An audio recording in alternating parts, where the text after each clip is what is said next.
सन 1608 ये साल साइंस की तारीख का अहम तरीन साल होने वाला था, क्योंकि इसी साल एक चश्मा बनाने वाले जिसका नाम हैंस लिपर्शी था, उसने दूरबीन बनाई।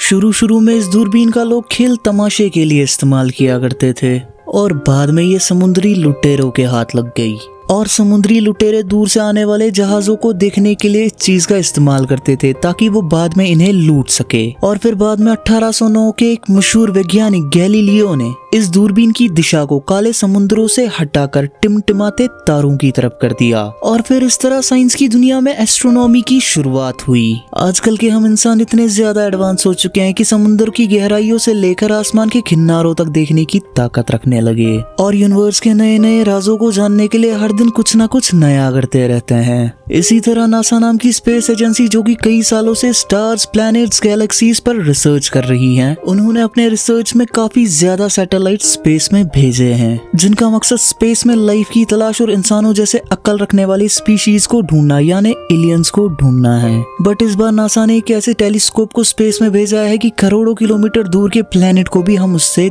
देख सकते हैं। और इसे एक टाइम मशीन कहना भी गलत नहीं होगा, क्योंकि ये टेलीस्कोप 13.7 बिलियन लाइट ईयर्स की दूरी तक देख सकता है और हमारी ये यूनिवर्स 14.7 बिलियन साल पुरानी है। मतलब ये पावरफुल टेलीस्कोप बिग बैंग होने के 100 मिलियन साल बाद होने वाली चीजों को देख सकता है, क्योंकि आप तो जानते ही आप हमारी यूनिवर्स में जितना आगे देखते हैं आप उतना ही पास्ट देखते हैं। और जो लोग ये बात नहीं जानते कि ऐसा क्यों होता है, तो आगे वीडियो में मैं बताऊंगा कि ऐसा क्यों होता है। तो इंडियन डायरीज के एक नए एपिसोड में आप सभी का हार्दिक स्वागत है। आज के वीडियो में हम दुनिया के मशहूर जेम्स वेब टेलीस्कोप पर बात करेंगे, जिस पर 1996 से काम चल रहा था और इसे 2007 में लॉन्च किया जाना था। बट अपने लॉन्चिंग डेट के 14 साल बिताने के बाद आखिरकार इसे 25 दिसंबर 2021 को लॉन्च कर दिया गया और इस पर लगभग पिछले 25 साल से काम चल रहा था। दोस्तों, आज हम जो भी स्पेस के बारे में जानते हैं वो हबल टेलीस्कोप की वजह से है और इसे 1990 में स्पेस में भेजा गया था। और हबल टेलीस्कोप ने पिछले 30 सालों में हमें स्पेस के कई एक सवालों के जवाब भी दिए हैं, जिसमें हमारी स्पेस की एज क्या है, हमारी यूनिवर्स असल में कैसी दिखती है और स्पेस में जमीन जैसे कितने प्लैनेट्स है, ये सब हबल टेलीस्कोप ने हमें बताया है। और हमारी यूनिवर्स में कितने सूरज और चांद हो सकते हैं और एक्सोप्लैनेट्स पर लाइफ मुमकिन है या नहीं, ये सब हबल आज तक हमें बताता आ रहा है। बट इतने सारे सवालों के जवाब ढूंढने के बाद भी हम इंसान पूरी तरह बेबस और लाचार है। हम 5% से ज्यादा स्पेस को एक्सप्लोर नहीं कर पाए और बहुत से सवालों के जवाब अभी भी बाकी है। बट इन्हीं सवालों के जवाब ढूंढने के लिए नासा, यूरोपियन स्पेस एजेंसी और कैनेडियन स्पेस एजेंसी ने एक टेलीस्कोप बनाया जिसका नाम जेम्स वेब टेलीस्कोप है। शुरू में हमारी यूनिवर्स काफी ज्यादा गर्म और घनी थी। जैसे जैसे हमारी यूनिवर्स ठंडी होती गई तो इलेक्ट्रॉन्स ने न्यूक्लिया के साथ मिलकर रिएक्शन किया और इसी रिएक्शन की वजह से सबसे पहले एटम्स बने और फिर चंद सौ साल के बाद पहले स्टार्स और फिर प्लैनेट्स बने और फिर उसके कुछ साल बाद गैलेक्सीज बनी। और आखिर ये चीज कैसे हुई, यही सब चीजें समझने के लिए जेम्स वेब टेलीस्कोप हमारी मदद करेगा।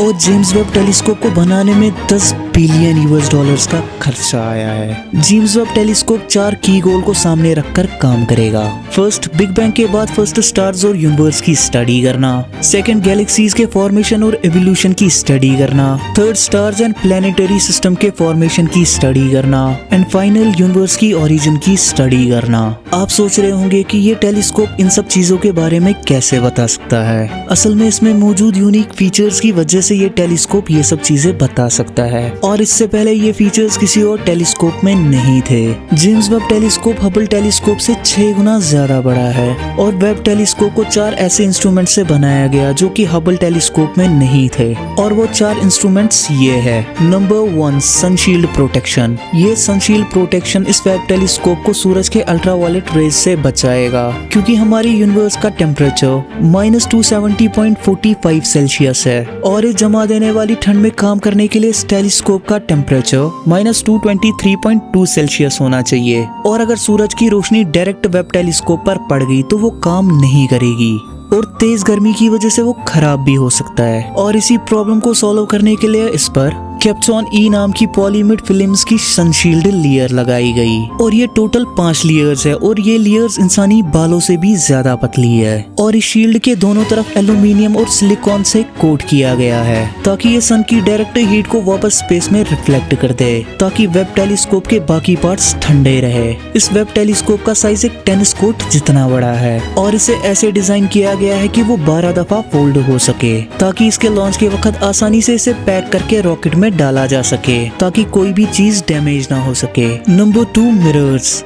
इस वेब टेलीस्कोप के प्राइमरी मिरर को 48 ग्राम के गोल्ड से कोट किया गया है क्योंकि सोना एक जबरदस्त अनरिएक्टेड मटेरियल है। सिंपल वर्ड्स में कहे तो स्पेस में मौजूद हार्मफुल रेज अगर डायरेक्ट जेम्स वेब टेलीस्कोप के शीशे से टकराते हैं तो वो उसे डैमेज कर देंगे, बट सोने की कोट होने की वजह से वो उसे डैमेज नहीं कर सकते। और यहाँ तक कि सोना खुद पर पड़ने वाले 99.9% इंफ्रारेड लाइट्स को रिफ्लेक्ट कर देता है। वेब टेलीस्कोप में मौजूद ये शीशे 21.4 मीटर्स बड़े हैं। अब आप सोच रहे होंगे कि इतने बड़े साइज के मिरर को आखिर स्पेस में कैसे भेजा जाएगा। यहाँ पे मैं आपको बता दूं, इसे 18 हेक्सागोनल मिरर सेक्शंस में बांटा गया है और इसका एक सेगमेंट 4.3 मीटर्स का है और इसे स्पेस में भेजे जाने के बाद इसमें मौजूद 120 मोटर्स की मदद से इसे जैसे चाहे स्पेस में सेट किया जा सकता है। जेम्स वेब टेलीस्कोप को एरियन 5 स्पेस रॉकेट के जरिए स्पेस में भेजा गया और एरियन 5 रॉकेट गुआना के फ्रेंच गुआना स्पेस स्टेशन से 25 दिसंबर को लॉन्च हुआ और अपने लॉन्च के 26 मिनट के बाद इस रॉकेट ने जेम्स वेब टेलीस्कोप को स्पेस में पहुंचा दिया और वेब रॉकेट से डिटैच भी हो गया और जेम्स वेब टेलीस्कोप अपने 1 महीने के सफर के बाद अपनी मंजिल L2 पर पहुंचेगा। अब आप सोच रहे होंगे कि आखिर ये L2 क्या है। अब मैं आपको बता दूं कि L2 का मतलब लैग्रेंज पॉइंट 2 है और ऐसी 5 पॉइंटें हमारी सोलर सिस्टम में मौजूद है। लैग्रेंज पॉइंट्स ऐसे पॉइंट्स को कहते हैं जहां पर सूरज और धरती की ग्रेविटी बिल्कुल बराबर रहती है और यही ग्रेविटेशनल पॉइंट किसी भी ऑब्जेक्ट को रिवॉल्व करने के लिए सपोर्ट करती हैं। यहाँ पर एक और सवाल आता है कि L2 पॉइंट ही क्यों, L1, L3, L4, L5 क्यों नहीं, L2 ही क्यों। आपको बता दूं L2 पॉइंट हमारी पृथ्वी से लगभग 1.5 मिलियन किलोमीटर्स की दूरी पर है और ये सन के अपोजिट डायरेक्शन में भी है और जो भी चीज सूरज से 10 लाख किलोमीटर या उससे ज्यादा के फासले पर रहती है तो वो सूरज के गिर्द घूमने के लिए 1 साल या उससे थोड़ा ज्यादा टाइम लगाती है। बट L2 के मामले में ऐसा कुछ भी नहीं क्योंकि L2 पॉइंट पे सन और अर्थ दोनों यूनिसन में हैं और वहाँ पहुँचते ही जमीन और सूरज दोनों की ग्रेविटी उसे आसानी से वहाँ घूमने देगी और यही L2 पॉइंट टेलीस्कोप के लिए परफेक्ट लोकेशन है और यही डायरेक्शन टेलीस्कोप को यूनिवर्स में करोड़ों लाइट ईयर्स दूर तक देखने में मदद करेगा।